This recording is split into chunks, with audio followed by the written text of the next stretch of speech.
Grabbed the agent. I said, what do we got to do here to restore value? The local agent gave me some great tips. Said we definitely got to get the street and curbside appeal back. We've got to get that plants planted. We've got to bring this property back to life so it's comparable to having nice people live in it, not being a ghetto-looking property.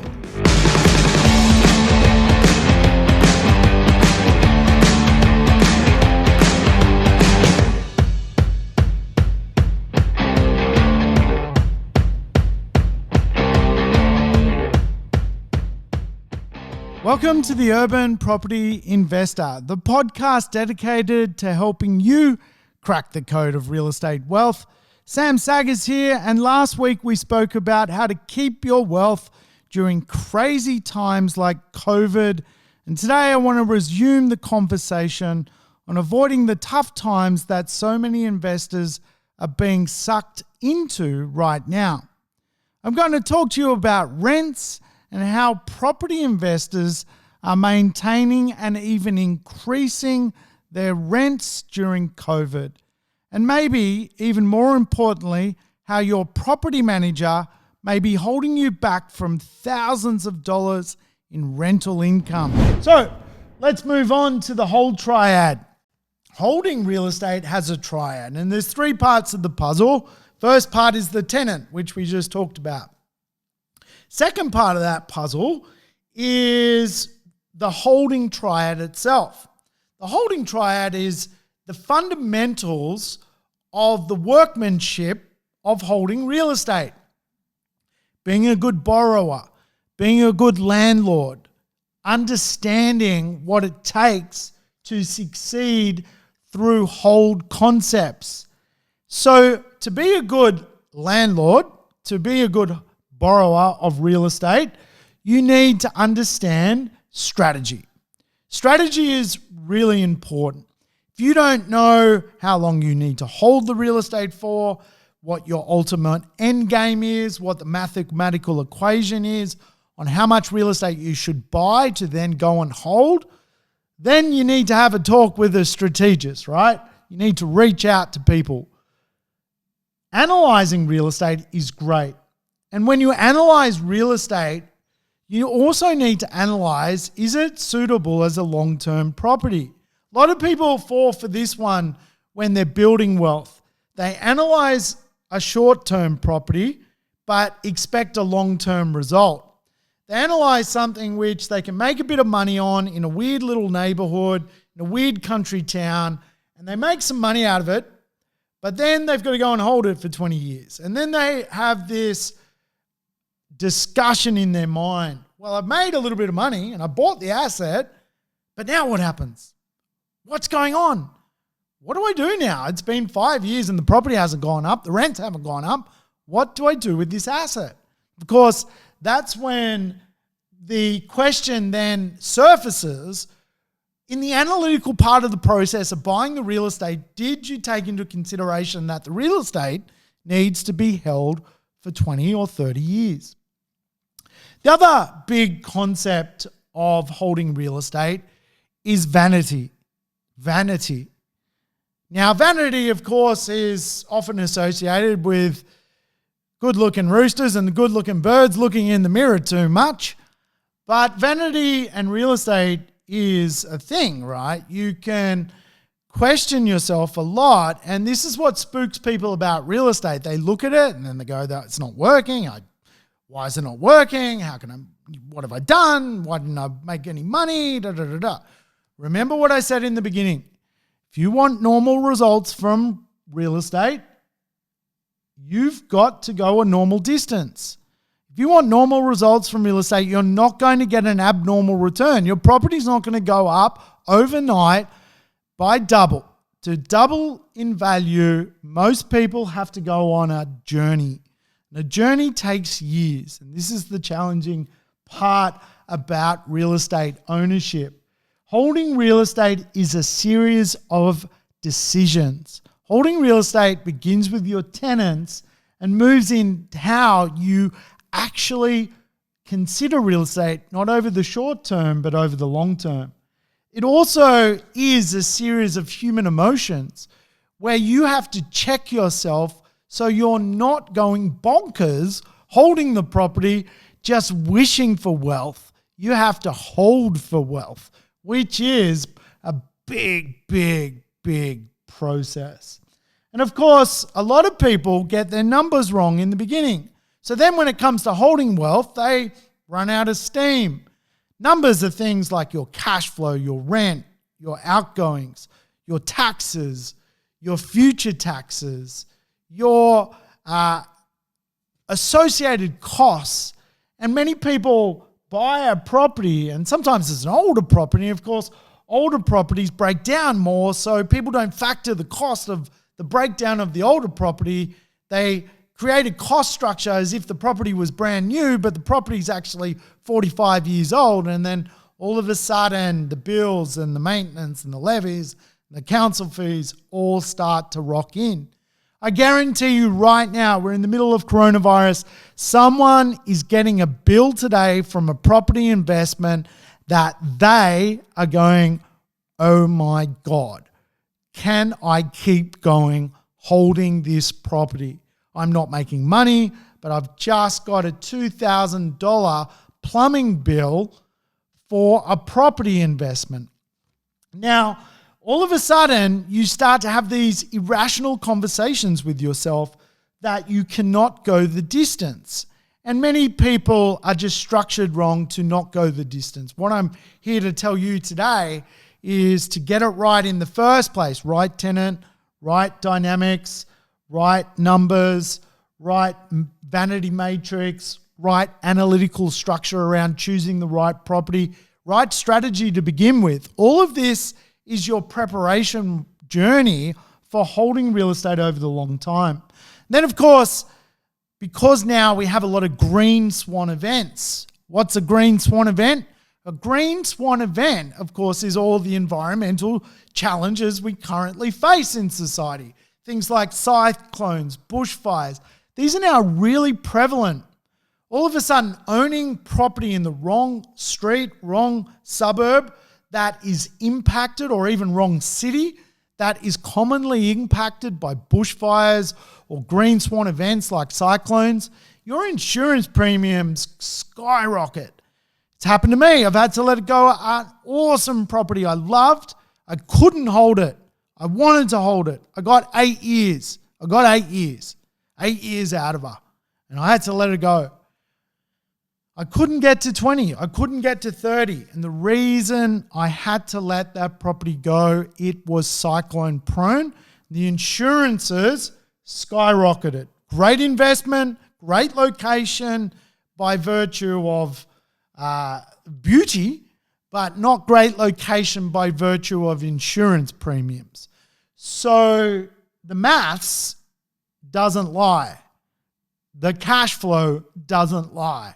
And this is where the breakdown happens of holding real estate. Remember, as a property investor, you do not want to have a breakdown. You don't want to break down. Who likes breaking down? I broke down on a freeway once. It was the worst experience of my life. And I don't know how to change a tire. I learned. Know your skill set, right? And this is big because a lot of people struggle with the idea of understanding that there are skills involved in holding real estate. Property management skills, strategic skills, mortgage skills. All of this associates to holding real estate.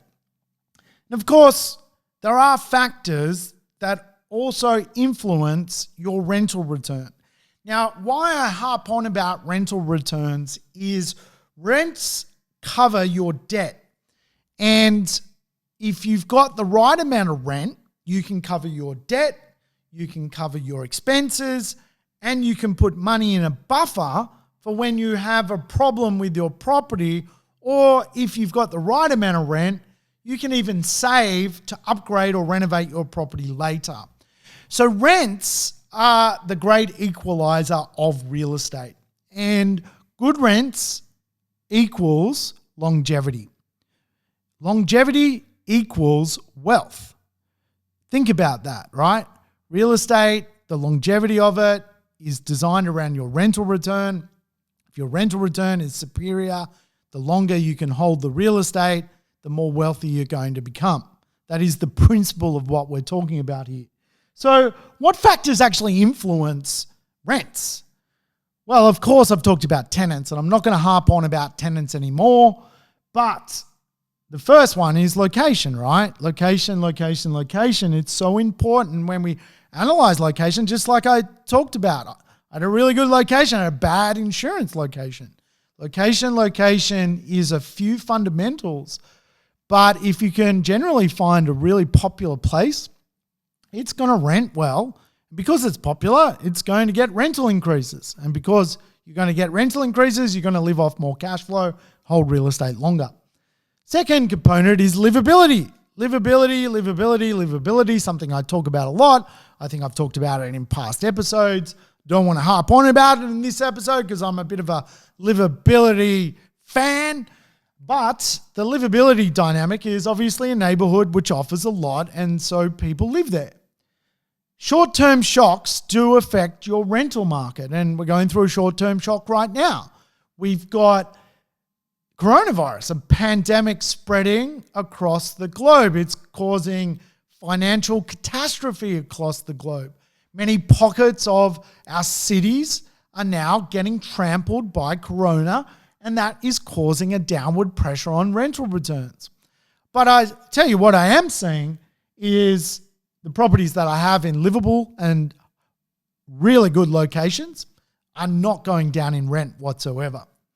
So short-term shocks are a thing which will impact your holding strategy. Downturns do occur. Every 10 years there is a downturn. So you have to learn to live with downturns if you're going to be a successful holder of real estate. Remember this phrase: after contraction comes expansion. After expansion comes contraction. That's how real estate works.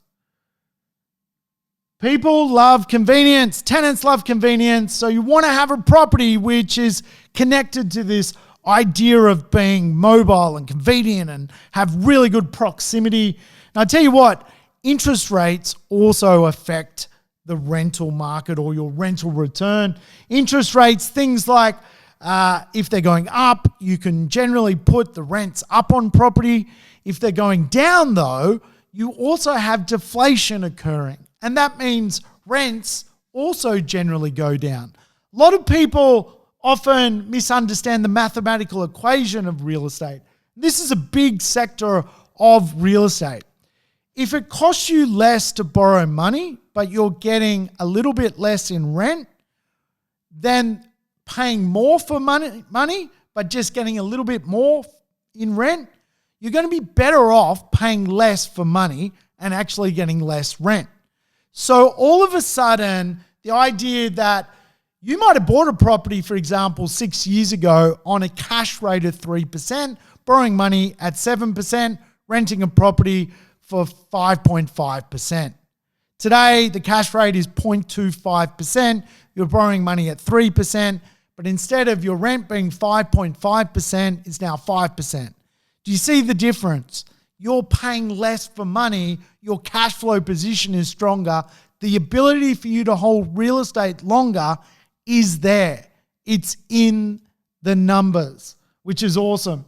Of course, little things can affect the rental market. Things like the first homeowner grant. Of course, that just means all of a sudden people are opting out of being renters and trying to be first home buyers for the first time in their life. And generally, first home buyers come from the rental pool. So less renters, a little bit of a challenge then to the rental market. That means more vacancy and, of course, less ability for the rental market to grow. But other little things are really important to choosing a rental property to hold for a long time. Things like the transport around the property and obviously good amenity.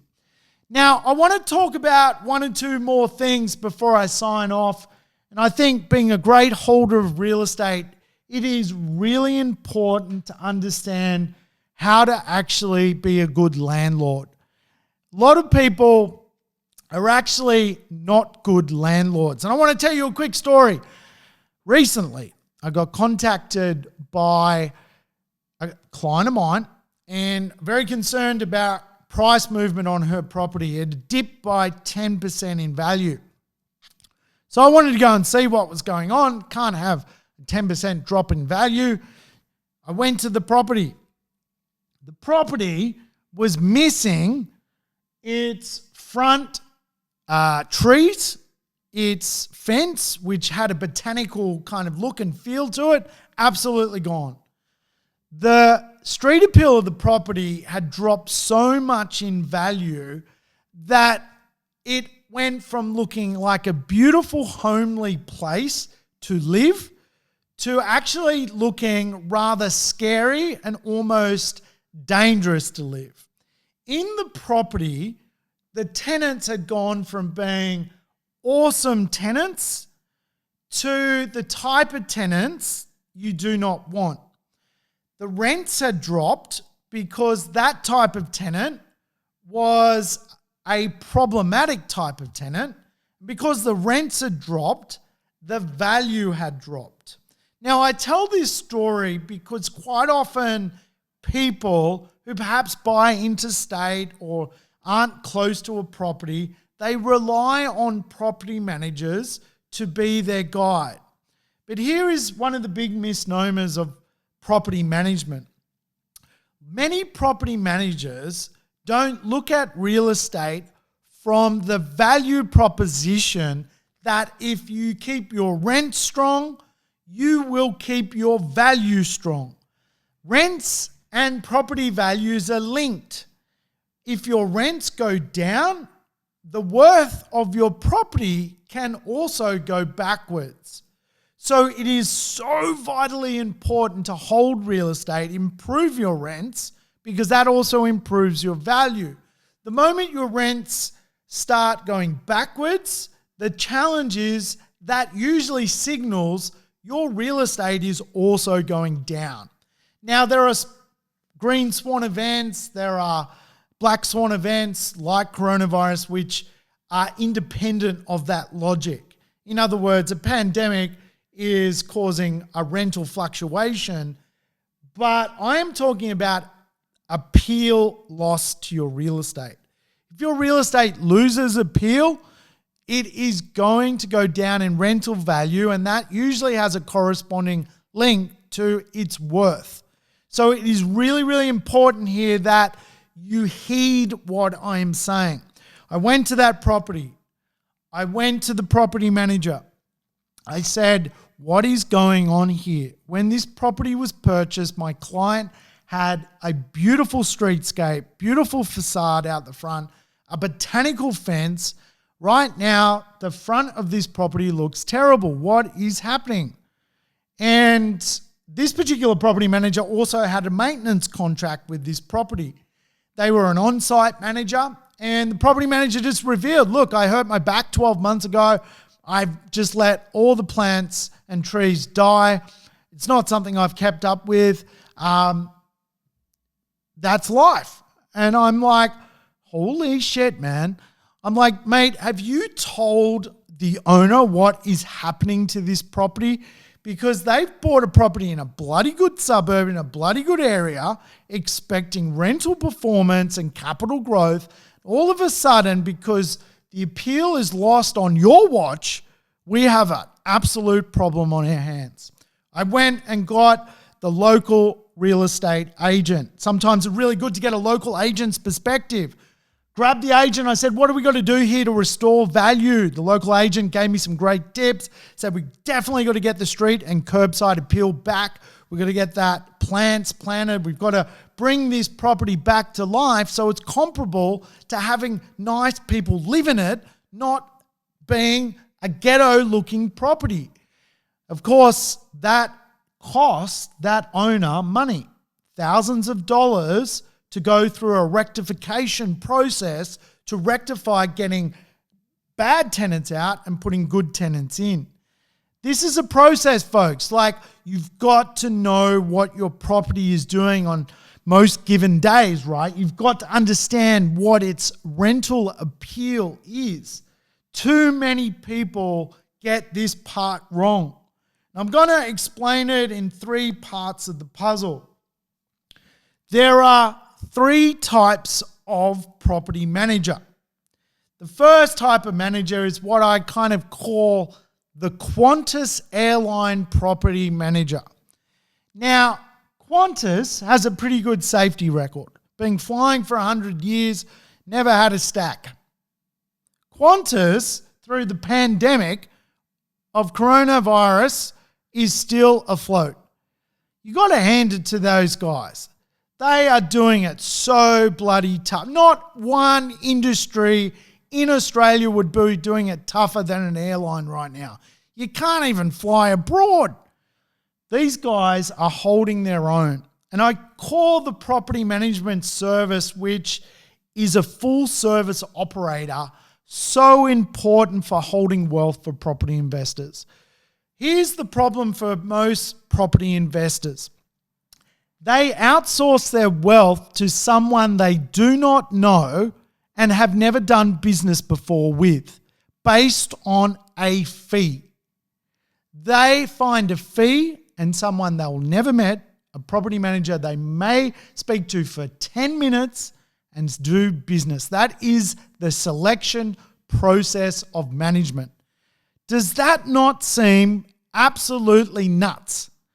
That someone might own a $500,000 asset. I mean, we're not talking about a business suit here.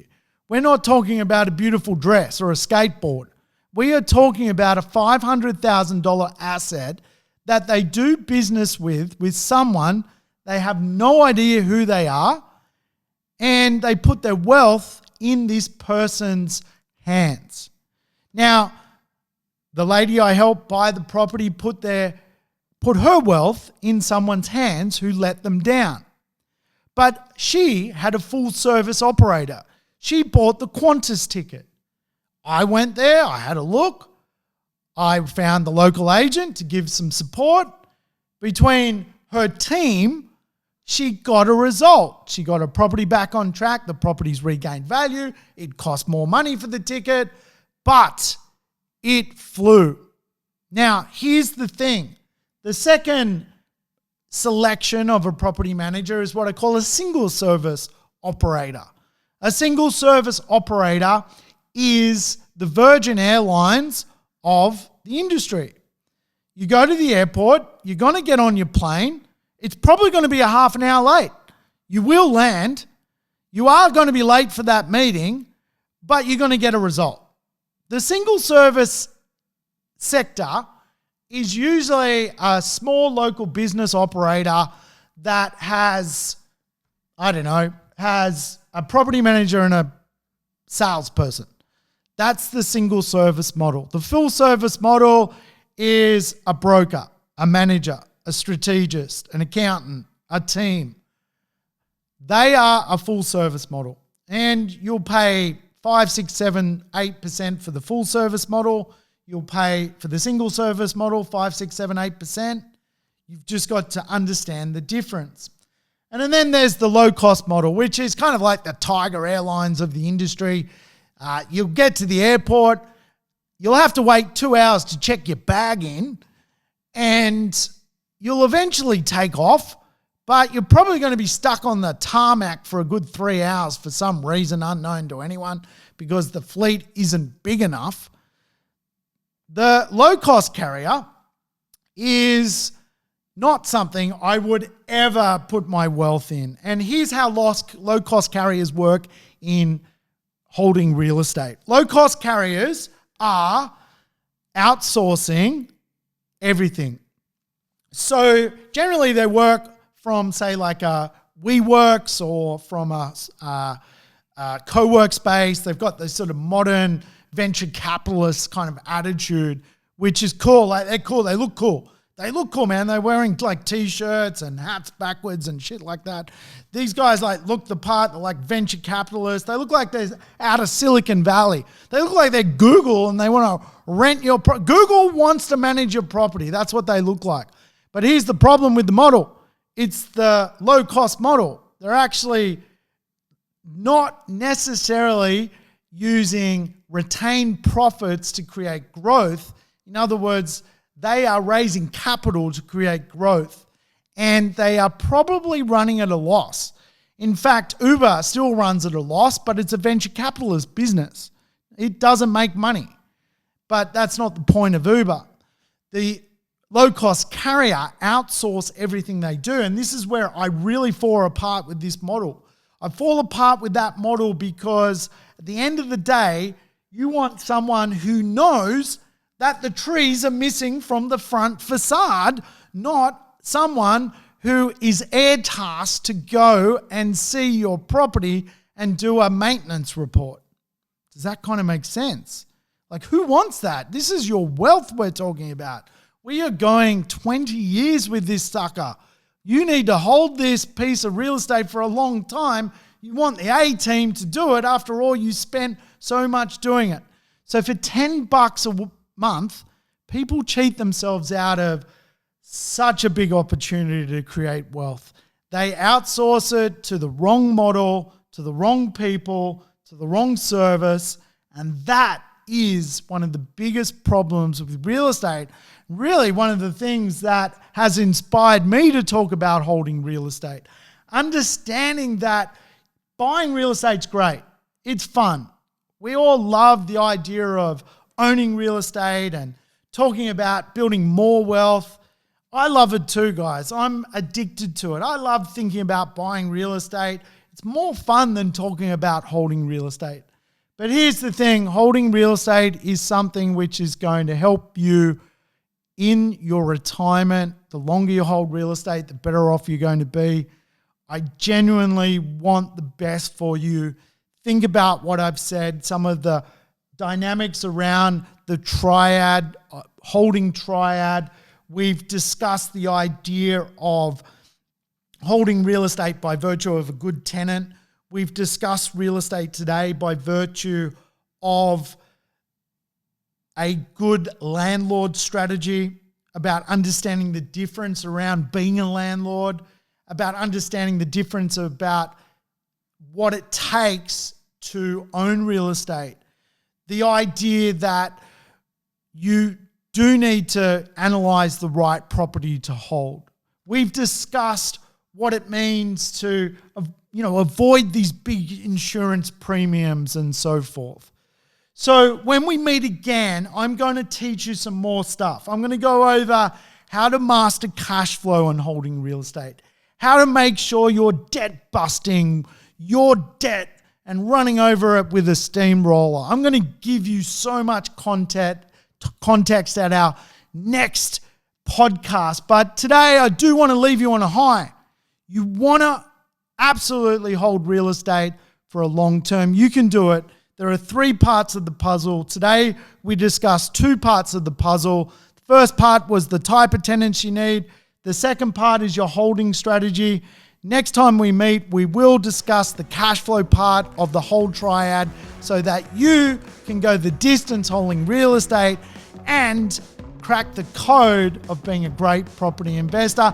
Until we meet again, I'm Sam Saggers and I've enjoyed the episode. I hope you have too. I will catch you real soon.